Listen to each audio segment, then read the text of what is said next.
Welcome to PM7 politics. ఏపీలో చంద్రబాబు జగన్ గురించి మాట్లాడుకోవాల్సి వస్తే రాజకీయంగా బద్ధ శత్రువులు అని అనుకుంటాం. కానీ వీరి ప్రభుత్వాల్లో వారికి తెలుసో తెలియకో పరస్పరం సహకరించుకుంటున్న సందర్భాలు కూడా ఎన్నో కనిపిస్తాయి. గతంలో మద్యం టెండర్లు, షాపుల విషయంలో ఇలాంటి విమర్శలే అధికార విపక్ష పార్టీల మధ్య వినిపించేవి. అలాగే లీజుల విషయంలోనూ ఇలాంటి సీన్లే కనిపించేవి. ఇప్పుడు అలాంటి పరిణామాల్లో తిరిగి చంద్రబాబు సర్కార్లో కనిపిస్తున్నాయి.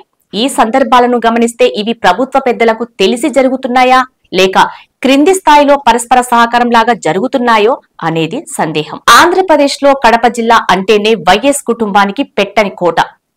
రాష్ట్రంలో ఎవరు అధికారంలో ఉన్నా కడప జిల్లాలో హవా మాత్రం వైఎస్ కుటుంబీకులదే ఉంటుంది.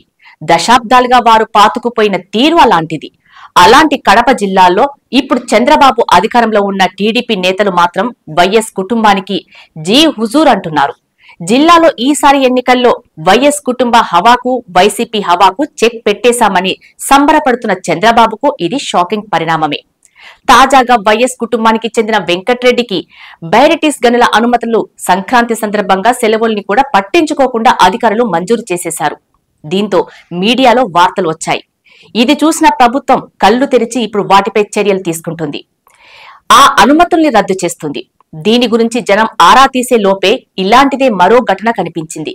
దాన్ని తవ్వుతుంటే ఇంకొన్ని కనిపించే పరిస్థితులు ఉన్నాయి. ఫైనల్ గా కూటమి పెద్దలకు షాకులు తప్పటం లేదు.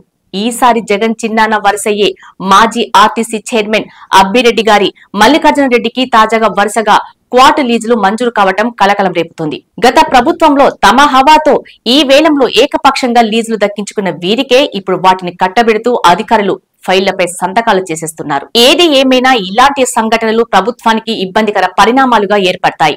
అధికారుల తీరు తెన్నులను ప్రభుత్వంలోని మంత్రులు కూడా పర్యవేక్షిస్తేనే ఇలాంటివి ముందు ముందు జరగకుండా ఉంటాయి.